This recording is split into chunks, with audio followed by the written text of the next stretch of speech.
So, pag employee ka ba, it's a good, work, profession. Because sila yung nagbibilang ng pera. Diba? And also, housewife, kaya nag-pass away yung kanyang So, she has one daughter. Is a registered nurse. Ang kanyang anak, no?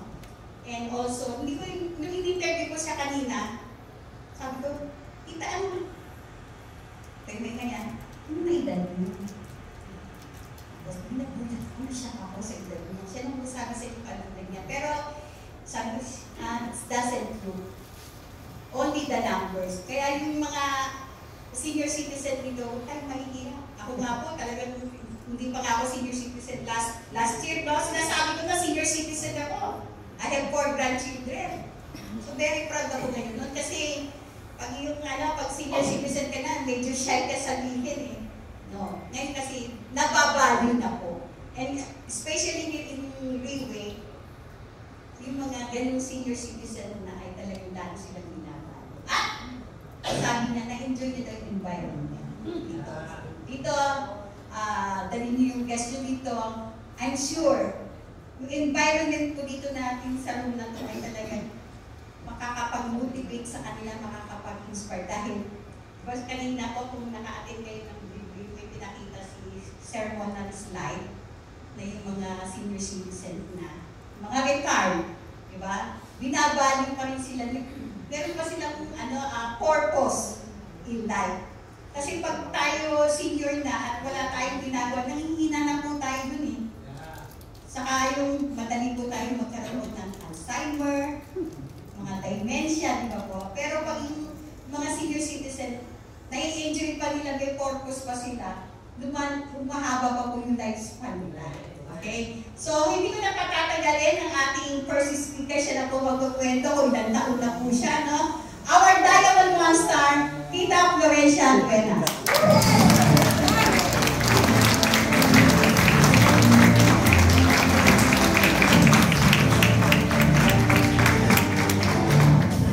Thank you very much, Dr. Gemma, for that very kind introduction.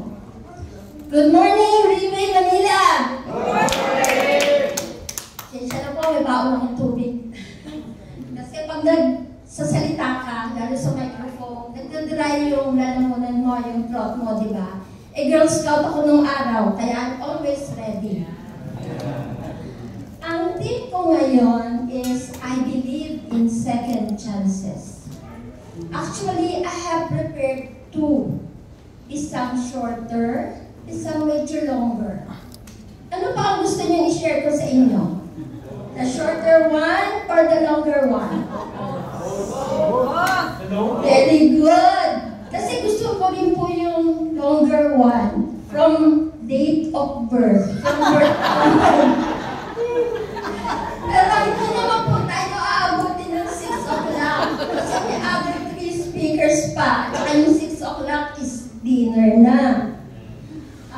Kasi kaya ko gustong i-share yung longer one, mas gusto ko pong mas makilala niyo ako at syempre, we are family, di ba? So dapat mas kilala niyo ako. I'm Florencia Herrera Dueñas, but you can call me Flor or Attorney Flor. I am a lawyer by profession. I have 1 daughter. Ang family ko po, 1 daughter, 1 son-in-law, and 3 beautiful grandchildren. Beautiful and handsome grandchildren. From birth. Yung story ko po is the opposite of the usual story na from rags to riches. Bakit po opposite? Kasi ako po yung isa sa lucky ones, fortunate ones na pinanganak na may silver spoon. Hindi na po ngayon. Kasi before we have large tracts of land, meron po kaming fish ponds, meron kaming salt beds, gawaan po ng asin, meron po kaming hacienda sa Batangas, ng Sonesan. Isa po yung family ko sa isa sa kinoconsider na riches sa Bacoor, Cavite.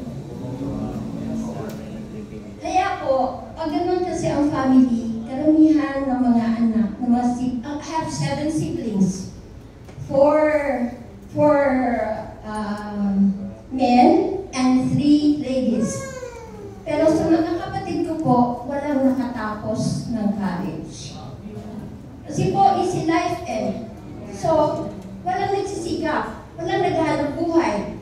Paubos na paubos po yung kabuhayan. And the worst, may mga relatives po kami na nang-scam sa amin. Noong pang-araw pala, uso na yung scam. Kala ko ngayon lang. Hanggang halos maubos po. When I was in college, parang ako na lang po yung naninimot ng tutong. Nag-scrape na po sa bottom ng pack. Kasi naninimot na lang po ako. And to tell you, modesty aside, scholar ako ng college. Graduate po ako ng high school as valedictorian.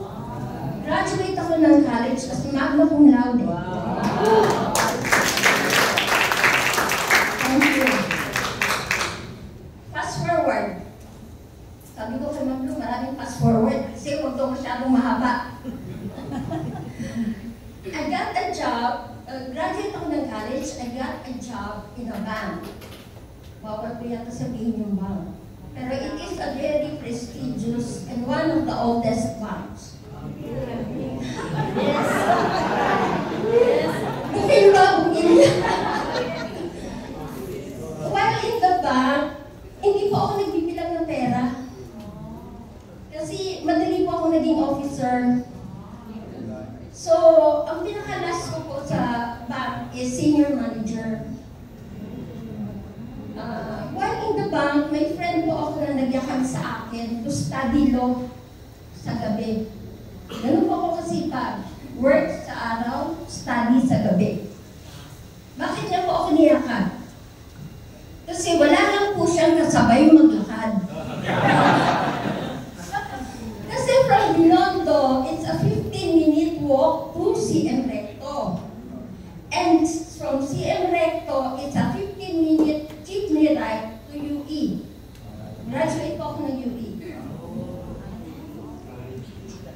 So, sa awa po ng Panginoong Diyos na may kapal, natapos ko yung law, I took the bar, and I passed first time.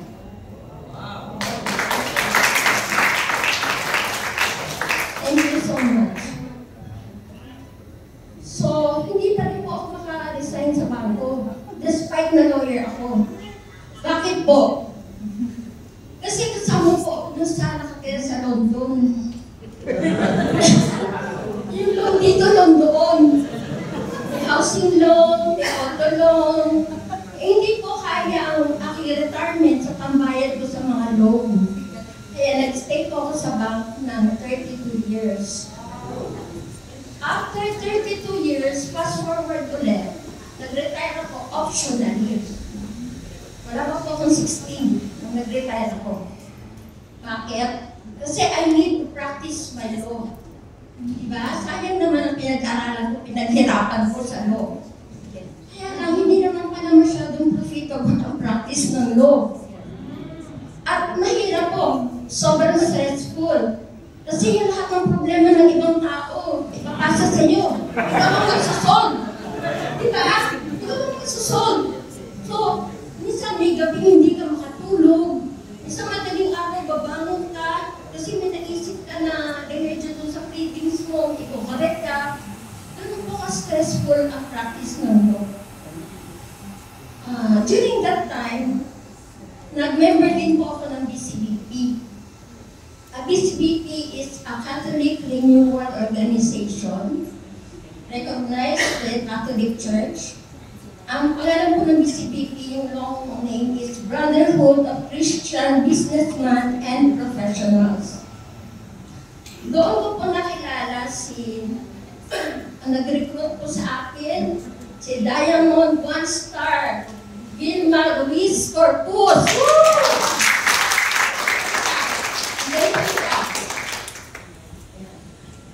So, dyan ko po nakilala ang living from Sis Vilma. So, doon po ba tayo sa Riway? Ito muna, mayroon pa ang side. May on the sides pa. Ang family ko po, Diba, isang US registered nurse yung daughter ko. Tapos, my son-in-law is a chef working dito sa City of Dreams. But at the same time, meron po siyang restaurant, yung mga samgyup po, Korean. Meron siyang isang restaurant with 5 branches na ngayon. So, we are living a comfortable life. Hindi po kami mayaman, ha? Comfortable lang. Pero, why did I choose to join Rebay? Kasi po, naisip ko, siyempre po, matalino tayo, di ba? Lawyer tayo eh. Hindi ko naman alam kung ano yung magiging sakit mo ba ng araw. Di ba? Wag lang sana cancer, or sakit sa puso, o yung grabing sakit na mauubos yung pinaghirapan ko sa bangko. At yung pinapracticean ko ng law, mauubos yun. Kawawa naman yung anak ko, yung family ko, kawawa naman yung mga apo ko, mahal ko. Kasi talagang tunutuwa ako sa kanila. Sobrang ko silang mahal. So, ang gusto ko kasi, maiwan ko sa kanila yung legacy na ito kasi naipapamana itong itong account mo sa Rebay. It is transferable. Galing tayo dun sa mga sakit ko. Kaya nang sinabi na kay Ma'am Gemma. Meron po akong diabetes. More than 20 years na po. Nagkaroon po ako ng neuropathy. Hindi yung basta tingling sensation o namamanhid lang. Ang sakit ko po, ang pain ko, from here hanggang dito. Grabe po yung pain ko na hindi na ma-enjoy ang life. Ano pa ang sakit ko? I have allergic rhinitis. Diyan. Matagal na po yun. Mga more than 10 years. Tapos siyempre, pag nagkakaedad ng tao, nagkakaroon ng rayuma. Diba? Hindi na iwasan ng rayuma. Pag gabi, lalo na pag madaling araw na malamig, nagkakaroon ako ng pulikat. Cramps. Sino nagkaka-cramps dito pag madaling araw? Oh, ngayon din. So, after put here, maraming salamat kay Sis Vilma, salamat sa Rebay, maraming salamat sa Port Year Placenta. Kasi, I am now stronger.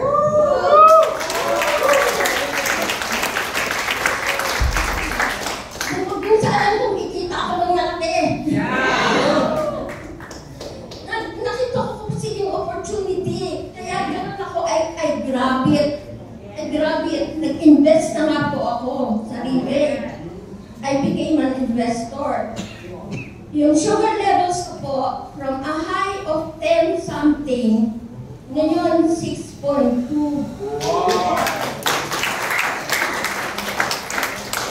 Nawala na din po yung aking neuropathy. Yung allergic rhinitis ko, konting-konti na lang. Malapit lang talaga magamot. Kaya po ako strongly believe na gagaling tayo dito sa food supplement na ito. Talagang napaka-effective and proven po siya. At ang laki po talaga ng opportunity natin na mag-iwan tayo ng legacy sa ating pamilya. Hindi po ba? I would like to take this opportunity para mapasalamatan ko po ang mga sumusunod. Una-una po si Diamond 1-star Vilma Ruiz Corpus. Wala po yata dito si Diamond 2-star Kelly Sedillo. Panapakan din mo natin siya. Lagi din po siya nagpapano ako sa akin. Makulit din po si Doktora at saka yung husband niya, si Diamond 3-star Al Sedillo. Pero magpapasalamat ko kay Team 8 Pago, Luan Baro.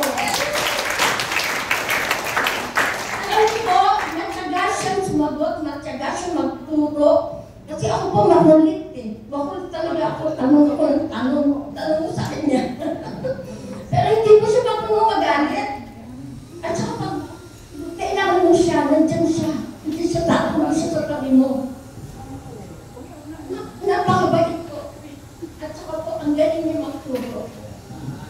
Siguro po, yun lang. Natapos ko na yung aking considered second, ano po ito? Second career. Wow. Second opportunity for a dignity of life